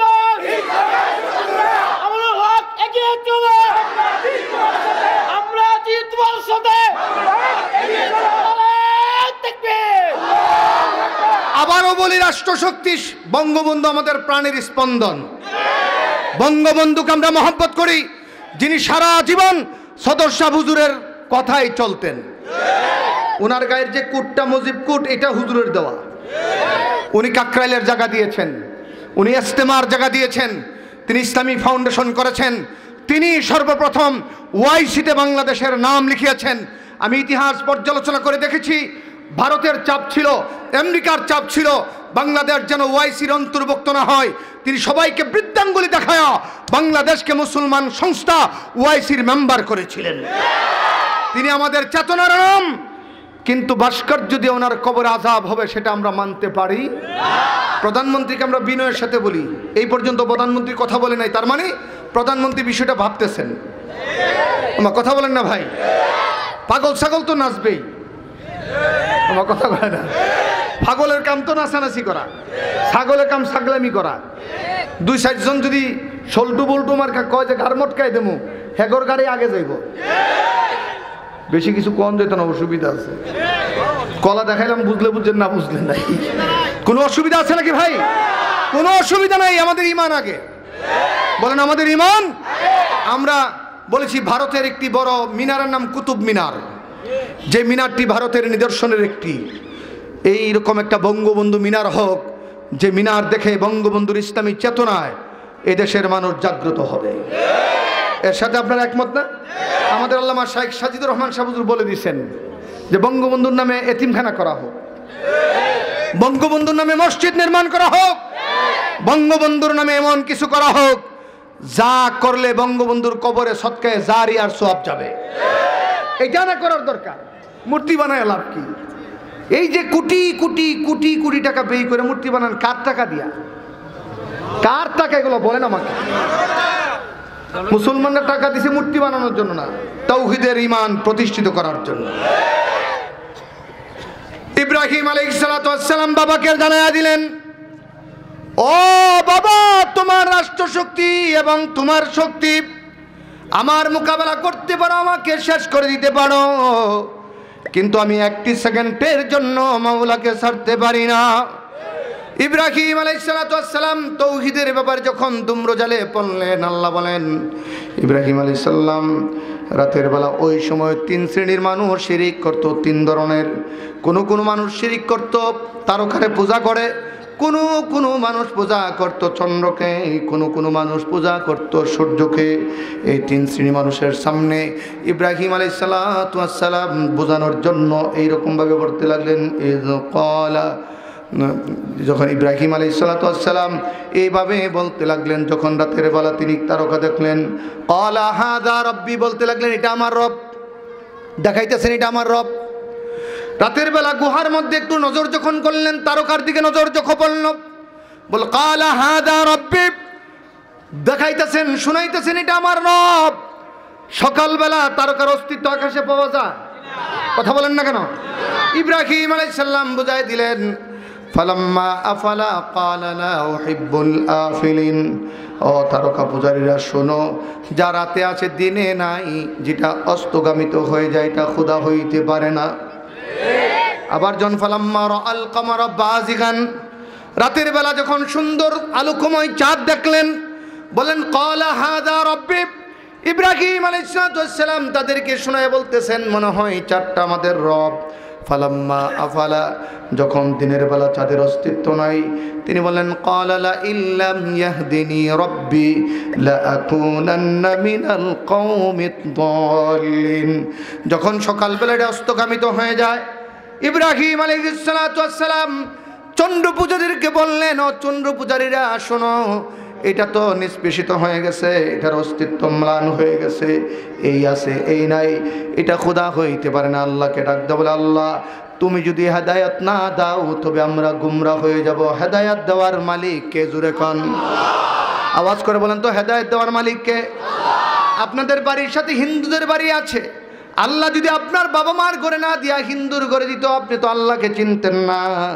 এমন বাউন্ডারির মাঝেও যদি এই দেশ ক্রস করে যদি পত্তলোকদের দেশে আমাদের জন্ম হইতো, কিংবা পশ্চিমা সাদা চামড়ার রাষ্ট্রে যদি আমাদের জন্ম হইতো, দুনিয়ার সব পাইতাম, মাওলাকে পাইতাম না। ঠিক কিনা জোরে কোন? বাংলাদেশের এই ছোট্ট বাউন্ডারির ভিতরে ইমানদারদের ঘরের মধ্যে যিনি জন্ম দিয়ে আমাদেরকে হেদায়েত দিয়েছেন, তিনি কে? একটু জোরে বলেন না, তিনি কে? আরো জোরে বলেন, তিনি কে? আল্লাহ বলেন ইন্নাকা লা তাহদি মান আহবাবতা। মালিক আল্লাহ ছাড়া কেউ হেদায়েত দিতে পারে? কোন নবীর হাতে হেদায়েতের চাবি নাই, কোন রাসূলের হাতে হেদায়েতের চাবি নাই। যিনি হেদায়েত করেন তিনি হচ্ছে আল্লাহ, তিনি হচ্ছে আল্লাহ। ইব্রাহিম আলাইহিস সালাম সকালবেলা যখন সূর্য উঠলো দেখলো, সূর্য পূজারীদের সামনে বললেন ফালাম্মা রাআর শামসা বাযিগাতান ক্বালা হাযা রাব্বি হাযা আকবার ফালাম্মা আফালাত ক্বালা ইয়া কওমি ইন্নী বারিউম মিম্মা তুশরিকুন। ইব্রাহিম আলাইহিস সালাম ডাকদা বললেন, সূর্য বড় প্রভাবশালী, হাযা আকবার, অন্যগুলার চাইতে সূর্যের প্রভাব বেশি। বললেন হাযা রব্বি, এটা মনে হয় আমাদের রব। ফালাম্মা আফালাত, অতঃপর যখন তা অস্তগামিত হয়ে গেল বিকালবেলা, তিনি আল্লাহকে ডাকতে বলেন, মালিক আপনি ছাড়া কেউ হেদায়েতের পথ দেখাইতে পারে না।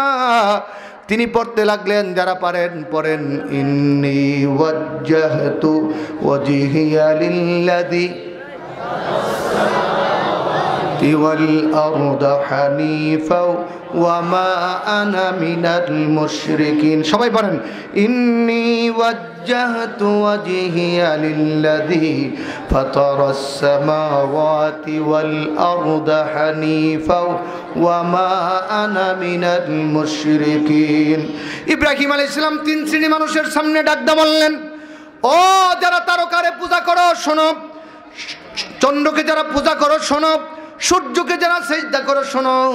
আমি তোমাদের সামনে দেখাইলাম, তারকা রাতে আছে দিনে নাই, চন্দ্র রাতে আছে দিনে নাই, সূর্য দিনে আছে রাতে নাই, যেটা এখন আছে তখন নাই, এটা খোদা হইতে পারে না। খোদা তো তিনি আল্লাহু লা ইলাহা ইল্লা হুয়াল হাইয়ুল কাইয়্যুম।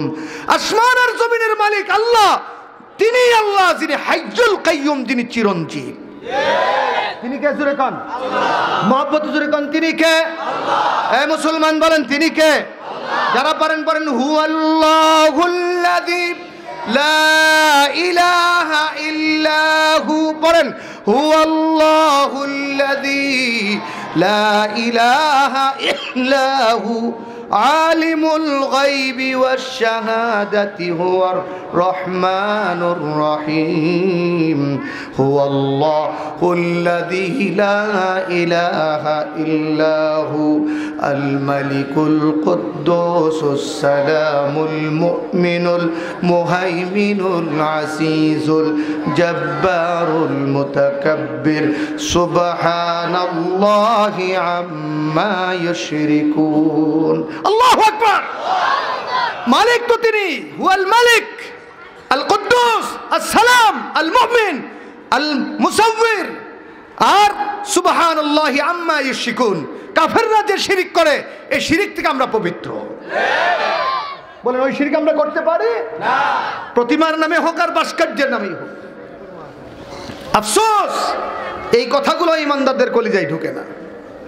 আফসোস এই কথাগুলো ইসলাম আসার 1400 বছর পর আবার নতুন করে বোঝান লাগে। এগুলো কপাল পোড়া জাতি, এগুলো কপাল পোড়া। রাসূল বলে তোমার কল্লা যদি দ্বিখণ্ডিত করে দেওয়া হয়, তোমার যদি পুড়িয়ে ছারখার করে দেওয়া হয়, তবু তুমি শিরিক করো না। কেন? ইন্না শিরকা লা যুলমুন আযীম। মুসলমানের মধ্যে সবচেয়ে বড় জুলুম পাপ হচ্ছে শিরিক। বলেন মালিক কয়জন? জোরে কান, একসাথে জোরে কান না, জোরে কান বলেন না, মালিক কয়জন? এটা আমাদের ঈমান। বলেন এটা আমাদের কি? যারা পারেন পড়েন, ঈমান বাড়বে। বলেন বিসমিল্লাহির রহমানির রহিম। কুল হুয়াল্লাহু আহাদ। বলেন কুল হুয়াল্লাহু আল্লাহুস সামাদ লাম ইয়ালিদ ওয়া লাম ইউলাদ ওয়া লাম ইয়াকুন লাহু কুফুয়ান আহাদ। রাসূল বলেন 3 বার এই সূরা পড়লে 1 খতম কোরআনের সওয়াব, 10 বার এই কোরআন এই সূরা পড়লে আল্লাহ জান্নাতে একটা বালাখানা বানায়া দেন। আর কেউ যদি দৈনিক 100 বার এই সূরা পড়ে আল্লাহ তার অভাব রাখেন না। নমরুদের কাছে গিয়ে যখন আজর একবার দুর্বল হয়ে গিয়ে বলে, নেতা পারলাম না, পুলার তাওহীদ আমাদের কুপুরি শক্তির অনেক উপরে। নমরুদ কবুজি তুমি বাবার ফুলার কাছে দুর্বল, আমার কোনো দুর্বলতা নাই। তো কি রাষ্ট্র শক্তি আমার, ক্ষমতা আমার, আসল তো বেচারার কথা কয় না। এ বেচারা তো এমন রাষ্ট্রনায়ক যে কইছে ফাকালা আনা রাব্বুকুমুল আ'লা, আমি বড় খোদা। আর জোরে কান, হে খোদা মানছে, পাবলিকও হেরা সাজদা করছে, খোদা হয়ে গেছে রেডিমেড। গুণ ছাড়া খোদা হইলে যা হয় তাই আর কি। কাজ করা, লাকড়ি স্তূপ জমা, আগুন জ্বালামো, নমরুদ ইব্রাহিম রে ফুইরালাম। আপনারা বলেন আমি শুনি, একটা মানুষকে জ্বালাইতে কয় মণ লাকড়ি লাগে? 2 মাস ব্যাপী রাষ্ট্র শক্তি ব্যবহার করে 6 মাইল স্তূপ করছে লাকড়ি। আমরা দেশে আমুইকা কাটলেন মুড়ি ডাঙ্গ না, হাউন্না কাটল ভাদর মাসে ভাই। ক্ষমতা দেখা ক্ষমতা, আল্লাহ কো তোর ক্ষমতা যেখানে শেষ হবে আমি রাব্বে কারীমের কুদরত সেখানে শুরু হবে। আল্লাহু আকবার। আমি মালিকের কুদরত সেখানে শুরু হবে। আগুন জ্বালাইছে, শাসা করে আগুন জ্বলে, আগুনের উপর দিয়ে কোনো পাখি উড়ে যেতে পারতো না, পুড়ে ছারখার হয়ে যেত। আগুনের কাছেও যাওয়ার কারো কোনো শক্তি ছিল না। 6 মাইল ব্যাপী, মাইলের পর মাইল আগুন জ্বলতেছে। একটা ব্যাঙের মনে ইব্রাহিম নবীর মহব্বত জ্বল ঢুকলো। ব্যাং ব্যাং কি জোরে কান, ব্যাঙের মনে ইব্রাহিম নবীর মহব্বত। ওই দিন ঢাকাতে হেফাজতে ইসলামের ফ্রান্সের বিরুদ্ধে মিছিলের পর এক সাংবাদিক আমার জিগা, এই উসমানী বলেন ফ্রান্স রসুলের বিরুদ্ধে কটাক্ষ করলো, বাংলাদেশে মিছিল করে লাভ কি? আমি বলেছি এই মিছিলে যদি রসুলের মহব্বত থাকে, এই মিছিল হাসরের ময়দানে উম্মতকে নবীর কদমে পৌঁছায়া দিবে। বুঝলাম না, আমি কি তাফসীর শুনেন? তাফসীর শোনো। ইব্রাহিম নবীর মহব্বত ঢুকছে কিসের মনে? কথা কয় না। একটা ব্যাঙ কয় কেজি প্রস্তাব করে? কথা কয় কয় কেজি বলেন না আমাকে। কয়েক ফুটা ওজনে আসে না, কিন্তু এই প্রস্তাবের মধ্যে নবীর মহব্বত ছিল। ব্যাং ঠ্যাং আলগি দেখো, তোর আগুন নিবাইলাম। আল্লাহু আকবার। কার মহব্বতে? নবীর মহব্বতে। বলেন বলেন না কার মহব্বতে বলেন? আমরা মামুনুল হককে ব্যক্তিগতভাবে মহব্বত করি না, তার ইমানের জন্য মহব্বত করি। কথা বলো ঠিক কিনা? ব্যক্তি মামুনুল হককে আমরা মহব্বত করি না, দরকার নাই, আমাদের তো ব্যক্তিত্ব আছে। তার ইমানি জজবাকে আমরা মহব্বত করি। আমি মামুনুল হককে মুতালা করে দেখেছি, যার আপাদমস্তক তাওহীদের নূরে নূরান্বিত। আমি মামুনুল হককে সামনে থেকে দেখেছি, যিনি টুকরা টুকরা হতে রাজি, কিন্তু কুফরি শক্তির সাথে আপোষ করতে রাজি নন। আল্লাহ তার হায়াত বাড়ায় দেয়। জুরে কও আমিন, জুরে কও আমিন। এক শক্তি তাকে বন্ধ করবা, কোটি কোটি হৃদয়ে মামুনুল হককে আল্লাহ জাগ্রত করে দিবে। পানির স্রোত আর বাতাসকে আটকায় রাখা যায় না, মানুষের মহব্বত আটকায় রাখা যায় না। কথা কোন ঠিক কিনা? মহব্বত তো আল্লাহ প্রদত্ত, এটা আল্লাহর থেকে আহে। কথা বলেন। আর জুলুম থেকে ঘৃণা আসে। বলেন বলেন বলেন, জুলুম থেকে কি আসে বলেন? ঘৃণা আসে, ঘৃণা। তোমার জুলুমের পাওয়ার যত বেশি হোক, মানুষের ঘৃণার প্রভাবে একদিন তোমার পাওয়ার বাতাসের সঙ্গে মিশে সমুদ্রে নিমজ্জিত হবে। ঘৃণা ধ্বংস হবে, মানুষের ভালোবাসা জাগ্রত হবে। এটাই বাস্তবতা। ব্যাংক মুত্যা নিবাইলাম, পানিটা আগুন স্পর্শও করে নাই, 2-4 ফুটা পানি। আল্লাহ তৎক্ষণাৎ ডাকদা বলে, ব্যাং শোনো, দুনিয়ার কোন প্রাণীর জন্য আমার জান্নাতের দরজা খোলা নাই, কিন্তু তুমি ব্যাং ইব্রাহিম নবীর মহব্বতে যেহেতু প্রচেষ্টাটা চালাইলা, 2টা নেয়ামত তোমারে দিলাম।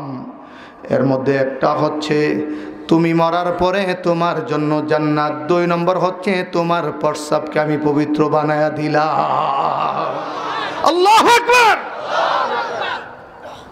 আমি সাংবাদিককে বললাম, সাধারণত একটা ব্যাংক তাফসীর বলে ইব্রাহিম নবীর মহব্বতে প্রচেষ্টা চালানোর কারণে জান্নাতের দরজা তার জন্য উন্মুক্ত হয়ে গেছে।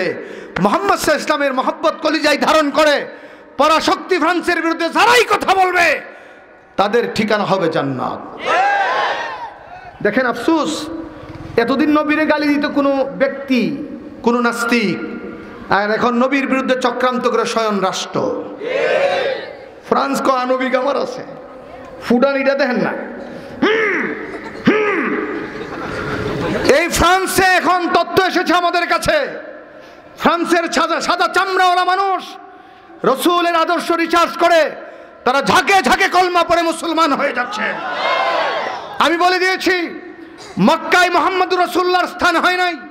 আপন মানুষগুলা বাড়ি ঘেরাও করে রাতের বেলা রসুলকে নিজের বাড়ি থেকে প্রস্থান করতে, হিজরত করতে বাধ্য করেছিল। মাত্র 6 বৎসরের ব্যবধানে আল্লাহ আবার নবীর হাতে মক্কার ক্ষমতা উঠাইয়া দিয়া পত্তলিকগুলোর হস্তে মাটির সাথে মিশাইয়া তাওহীদ আর রিসালাতের নিশানকে উড়াইয়া দিয়েছিলেন।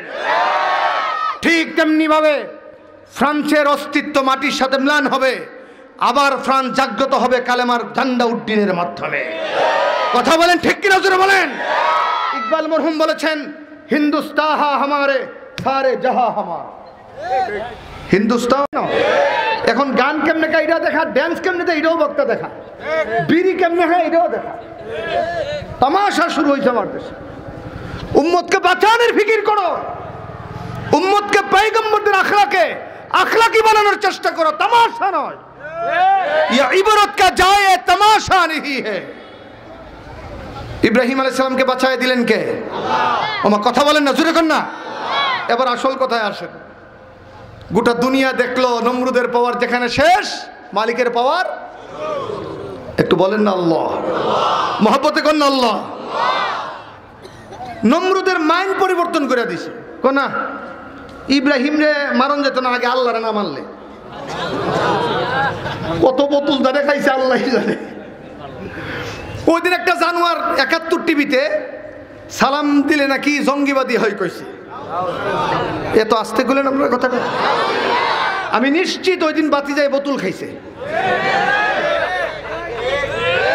প্রধানমন্ত্রীকে বলি, 16 কোটি মুসলমানের দেশে আল্লাহর শিখানো সালাম, নবীর গুরুত্বপূর্ণ সুন্নত সালামের বিরুদ্ধে কথা বলার পরেও ঢাকা ইউনিভার্সিটির প্রফেসর সে কেমনে থাকে, তাকে জুতা পিটা করে বহিষ্কার করতে হবে। কথা বলেন ঠিক কিনা, জোরে বলেন।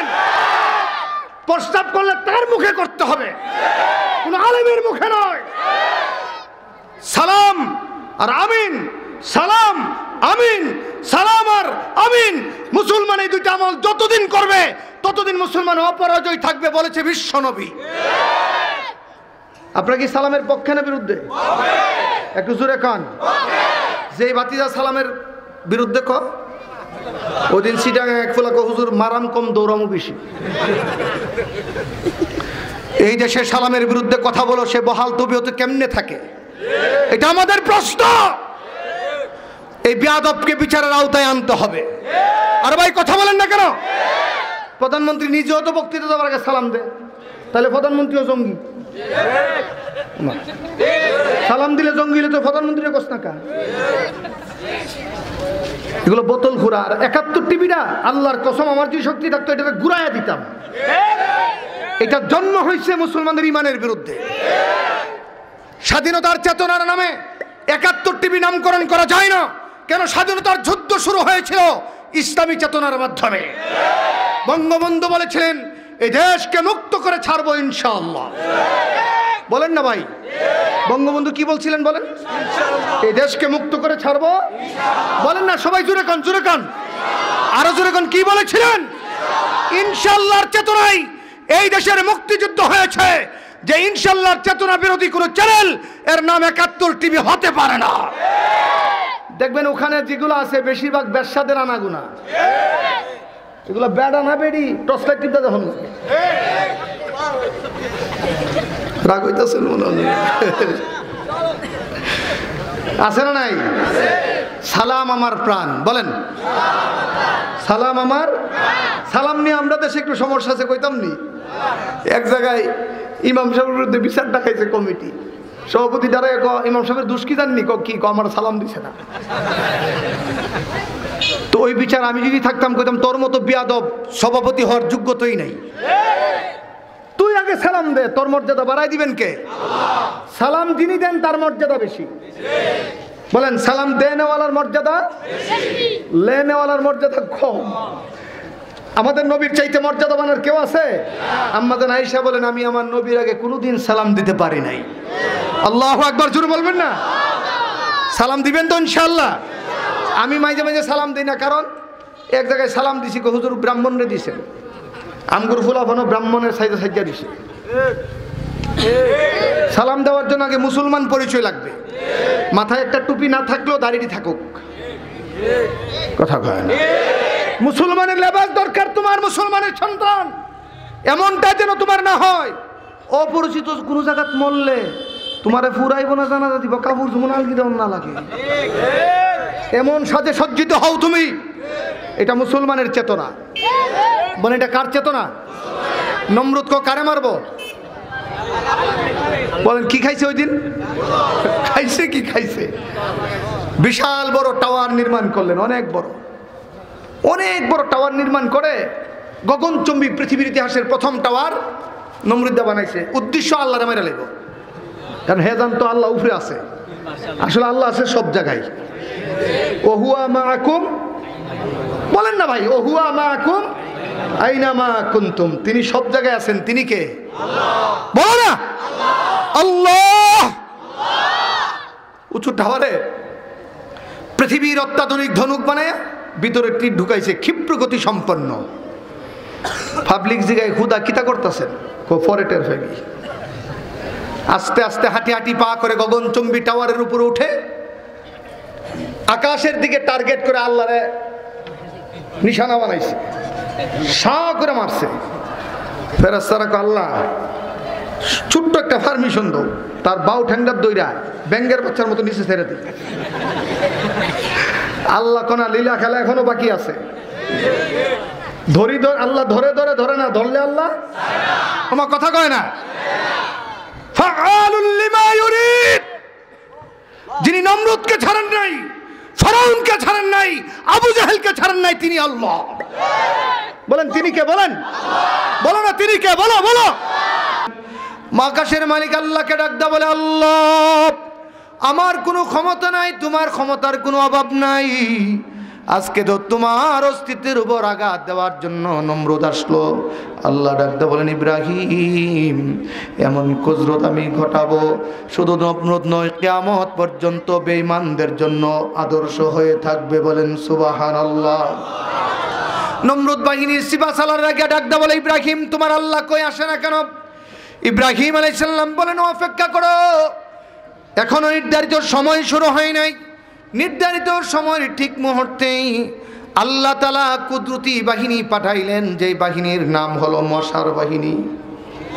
বলেন বাহিনীর নাম কি? আর যেরকম বাহিনীর নাম কি? নমরুদ হইল গোটা দুনিয়ার শক্তিশালী, আর মশা হলো দুনিয়ার সবচেয়ে দুর্বল প্রাণী। আল্লাহ তো হাতি পাঠাইতে পারতেন, বাঘ পাঠাইতে পারতেন। গোটা দুনিয়ার বেঈমানরা তখন বলতো বাঘ হাতি শক্তিশালী, এই জন্য নমরুদ পারে নাই। আর আল্লাহ দেখায় দিলেন মশা পাঠাইয়া, ও দুনিয়ার বেঈমানেরা শুন, তোদের শক্তি যতটুকুন আল্লাহর মশার মোকাবেলা করার ক্ষমতা তোদের নাই। কথা বলে ঠিক কিনা? মশাগুলোর মধ্যে একটা বিকলাঙ্গ মশা ছিল। মশাটা আল্লাহকে ডাকতে বলে, মালিক। আল্লাহ বলেন, মশা কি চাইবি চা। ওগো আল্লাহ, আমার একটা পাখা নাই, আমার মন চাই তোমার বড় শত্রু নমরুদ্দারে মারবো। আল্লাহ ডাকতে বলেন, যা কবুল করলাম। নমরুদ বাহিনী কো ভগবান আল্লাহ, মুসা নবীর, ইব্রাহিম নবীর আল্লাহর মনে কোনো বাহিনী নেই, এই জন্য মশা আসছে। পেরেশানিতে পড়ে গেলেন, তীরও মারা যাবে না, তরবারিও মারা যাবে না, কেমন করে মোকাবেলা করবে? একজনকে আগুন জ্বালায়া দাও, ধোঁয়া জ্বালায়া দাও। যেই মাত্র ধোঁয়া জ্বালায়া দিলেন, মশাগুলা এলোমেলো হইয়া দিক বিদিক ছোড়াছুড়ি করতে লাগলেন। যেই বাহিনীর গায়ে বসে মশা, একটা ফোন করে ফললে গেতি গান গায় আর কোট করে কামড় দেয়। এক কামড়ে নমরুদের একজন সোলজার দুনিয়া থেকে বিদায় হয়ে যায়। এইভাবে সমস্ত মশাগুলা বাহিনীগুলো পরাভূত করতে লাগলো। বেশিরভাগ বাহিনী ময়দান ছেড়ে দিল। ল্যাংড়া মশা ঘুরে ঘুরে তালাশ করে কারে? কথা কয় না, জোরে কান। अरे सुए वो खस्मे के तीरम दाखता पशाए कारश कफायत साख्ता। মশা ঘুরে আর নমরুদের তালাশ করে। যেই মাত্র নমরুদের সামনে মশাটা যায়, আল্লাহ ডাকতে বলে, মশা তুমি না নমরুদরে চাও? কহা চাই, তোর সামনে যেটা দাঁড়ানো তার নামে নমরুদ্দা।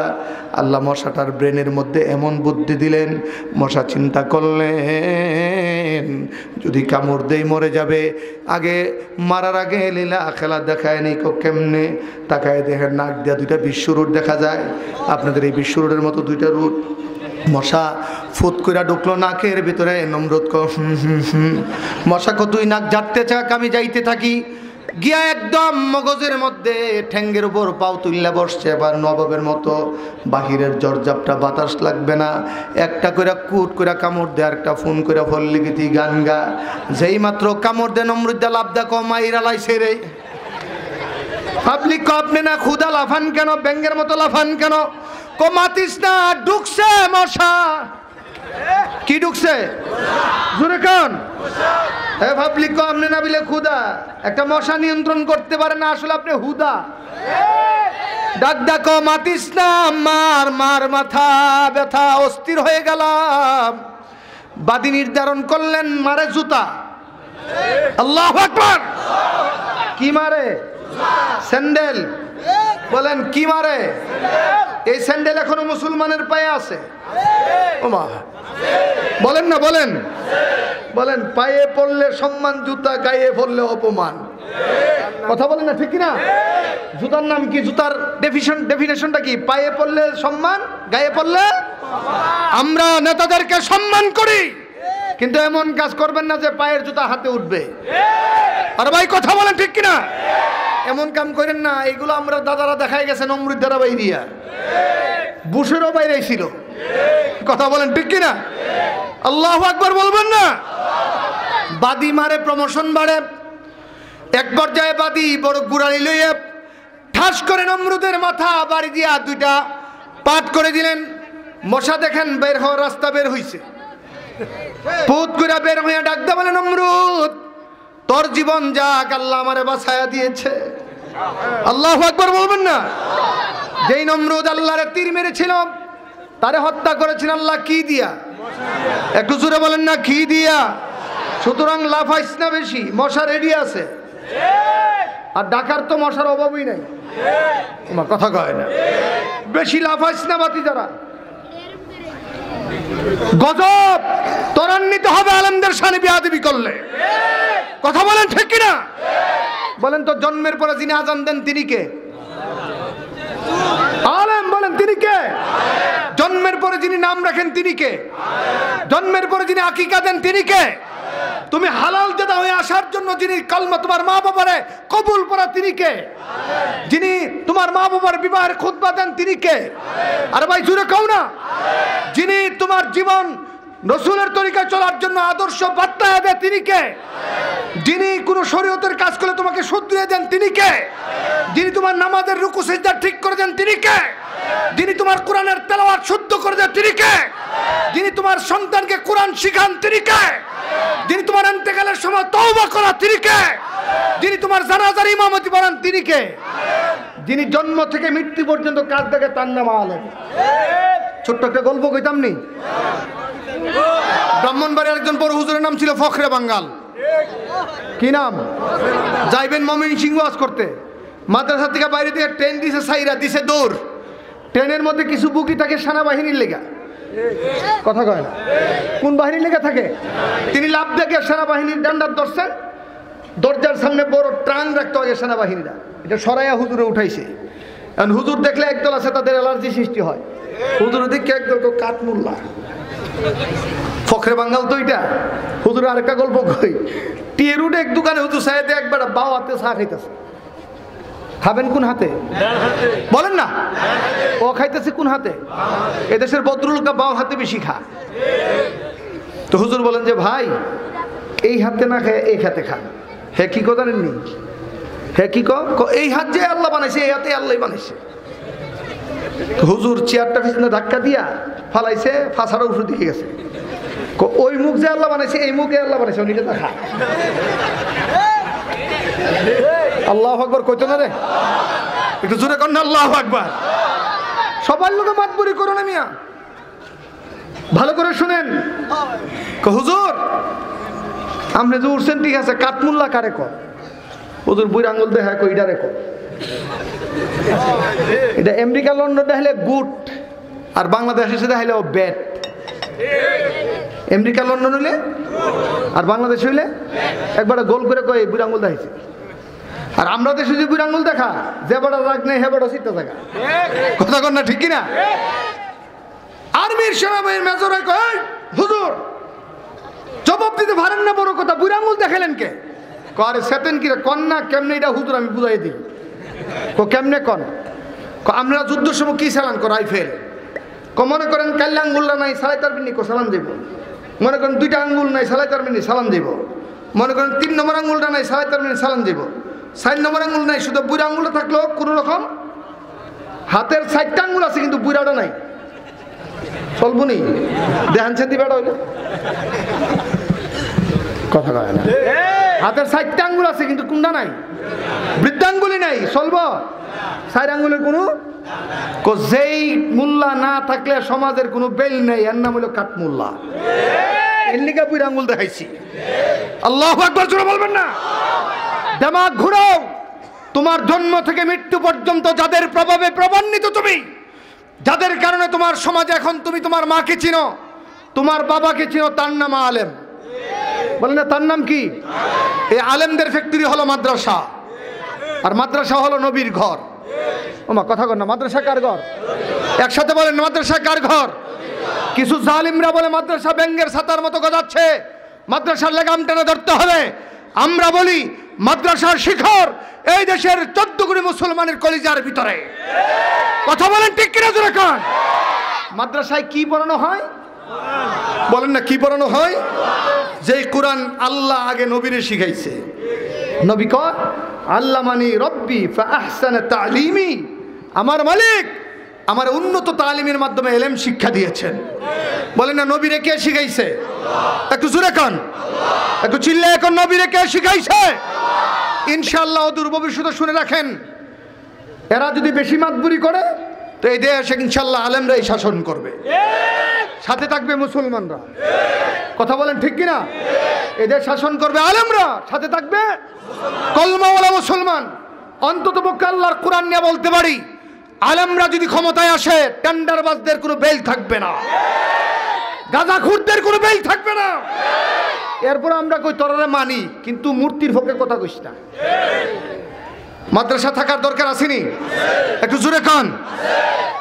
এই ক্যান্টনমেন্ট হলো স্বাধীনতার সার্বভৌমত্বের নিদর্শন, আর মাদ্রাসা হলো তৌহিদ আর রিসালতের নিদর্শন। ক্যান্টনমেন্টের অস্তিত্ব না থাকলে যেমন দেশ বিপন্ন হবে, মাদ্রাসা না থাকলে দিন বিপন্ন হবে। কথা বলেন ঠিক কিনা? এই জন্য রাষ্ট্রের চাইতে ইমানের দাম বেশি হিসাবে আমাদের অন্তরকে বেঁধে দিতে হবে মাদ্রাসার সাথে। যারা মাদ্রাসার সঙ্গে থাকবে তারা নবীর সঙ্গে থাকবে। কেন? এখানে নবীর এলেমের চর্চা করা হয়। থাকতে রাজি আসেননি? কে কে রাজি? দুইটা হাত উঠে আল্লাহ দেখান, একটু উঁচু করে উঠান, আর একটু উঁচু করে উঠান, বলেন ইয়া আল্লাহ। জোরে কোন ইয়া আল্লাহ। তোমার নবীর পক্ষে, তোমার দ্বীনের পক্ষে, তাওহীদের পক্ষে, মসজিদের পক্ষে, মাদ্রাসার পক্ষে আমাদের জানমাল কবুল করো। বলেন আমিন। আরো জোরে বলেন আমিন, আরো জোরে বলেন আমিন। হাত নামান, কদমে হাত দিয়া বলি, কেউ উঠবেন না, নবীর মহব্বতে বসে থাকবেন।